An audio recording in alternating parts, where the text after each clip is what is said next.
Hello everyone, so here's a detailed tutorial on how I change closures. First, so this client sent in this week for revamping. I wanted to purchase a new closure. She had a 4x4 closure on and it was balding, and rather than ventilating we recommended that she get a new closure, so she purchased the 5x5 Vietnamese bone straight closure from us, and so we decided to replace it. So watch me.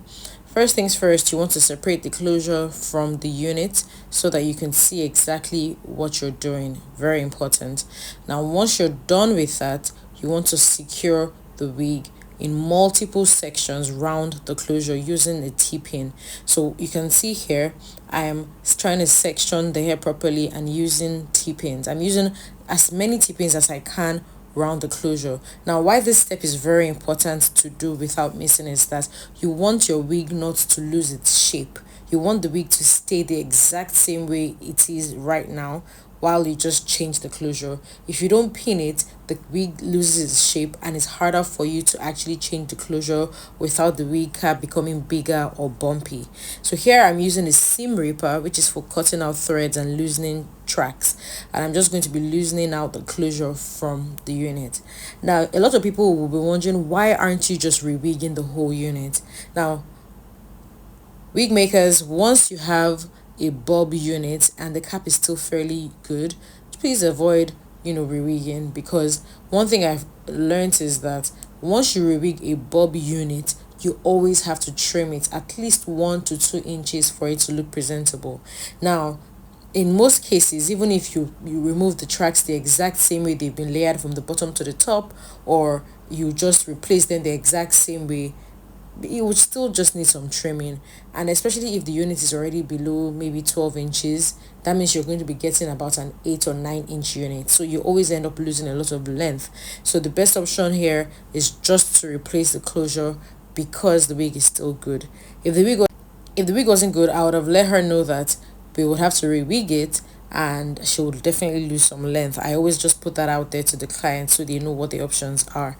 So here I'm just taking out the closure just to make sure that we can now replace the closure, and you will understand why I said you must use T-pins to secure the wig cap around the perimeter of the closure like I did earlier.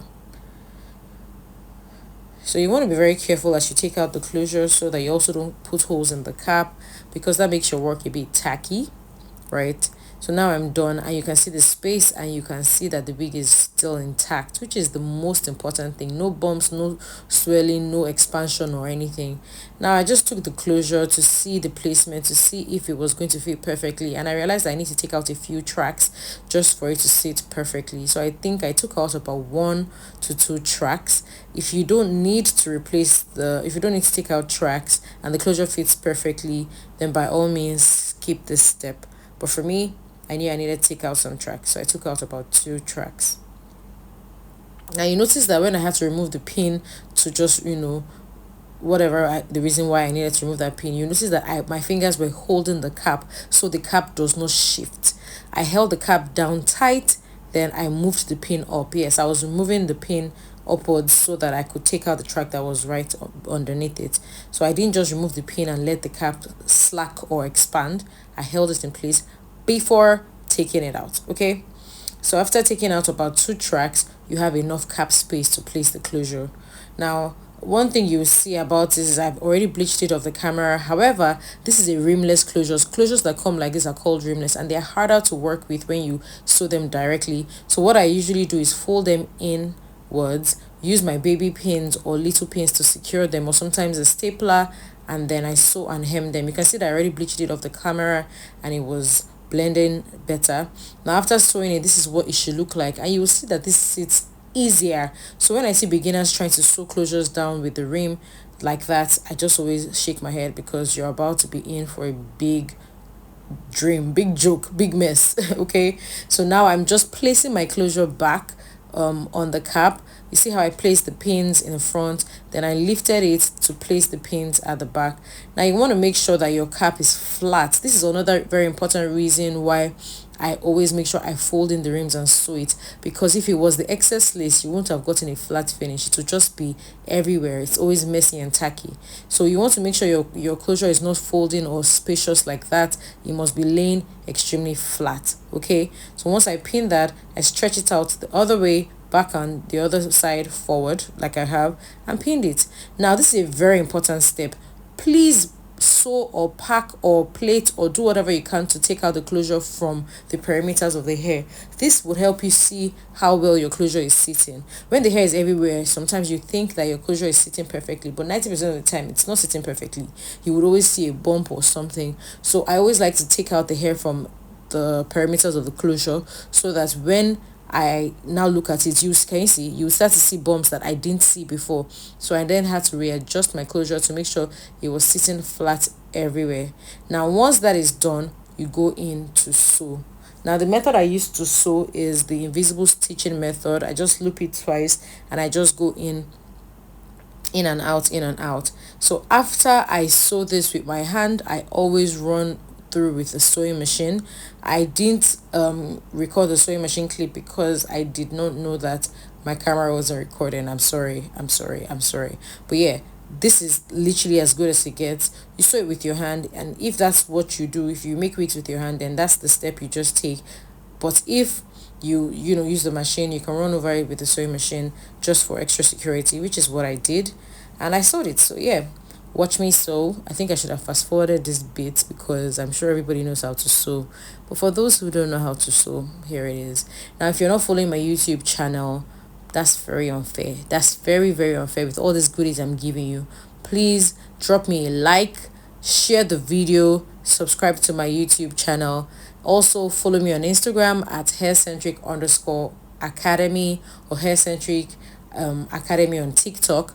One thing I need you to know is that we offer professional diplomas in wig making, beginner courses, upgrade courses, and then we have online courses for people who are not close to us. So if you're looking to start a career in wig making, wig services, these are part of the things that are in the online class that we have, and these are part of the things you'll be learning in our physical class, so you don't want to miss out. For more details, send us a DM on Instagram. You can also go to our website www.haircentricacademy.com.ng for details of all the courses we offer. We have a wide range of courses: braiding, wig making, hairstyling, barbing and men's haircuts, makeup artistry, nail artistry, and a host of other courses. So yeah, we look forward to having you at the academy, learning and building your beautiful careers together. So if you have not subscribed, all this English I'll be speaking is so that you go and subscribe. So subscribe so you don't miss out on all these goodies. I always drop detailed tutorials on things that nobody teaches you about the wig making industry. I've done this for 12 years, so my expertise is is top notch. So you want to take it from me when I tell you to take it, okay?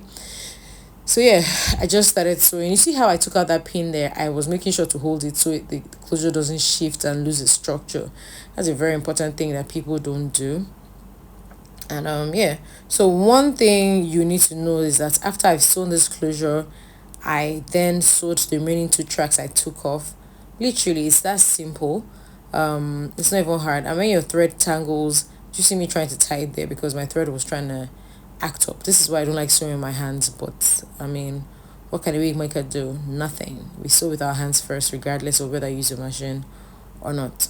So yes, at least I'm getting to the end of the sewing, and I don't know if I showed the sewing of the track. Like I said, I didn't show that part because my sewing machine clip wasn't recording, but then I went on to style the closure offline. If you want details on my styling, I might drop a tutorial, maybe not for this unit but for another one, on how I style my units, but you would definitely get it in my physical and online classes. So head over to our styling classes, go and figure it out, find out where to reach us on. We look forward to giving you detailed trainings. So when you get to the end, this is what it looks like. And yeah, I'm just going to cut the thread and take out the wig from the mannequin so that you can see what it looks like. It's very simple. I see people saying it's so hard. How can you do it? It's so complicated. It's not complicated. This is, a very simple process. It's the easiest way that you can do this. And you can see that the wig cap didn't change its shape, didn't expand, nothing. That's the important part of it. It does not lose the structure. So I just turned the wig cap inside out to cut off the extra cap lace that was now inside to make sure it looks neat. I did this before I went to the sewing machine so that I don't sew this part down and make a mess of the wig.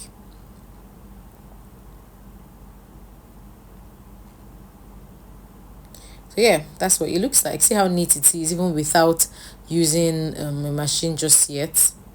Very, very neat. So yeah, that's it. And then after I styled it, this is what it looks like. She wanted a layered bob unit that had the flip on the sides and on the quiff as well. The quiff is the high top, and then she wanted it to be flipped backwards. And yes, we did that. We did just that. So if you want a detailed tutorial on my styling, we have layering and styling, different types of layerings in our online classes. So you want to make sure you don't miss out on that as well. You have lifetime access to that class also. Did I mention that? But yes, so this is what it looks like, and she loved it. So thank you for watching. If you haven't subscribed, please subscribe and follow us on Instagram across all our social media platforms at haircentric_academy. Okay, this is beautiful and she loved it. We also did a very light layer because she wants to wear it as a straight bob eventually, so we didn't overlay it. But yeah, thank you for watching. I think this was a beautiful unit, and yeah, bye.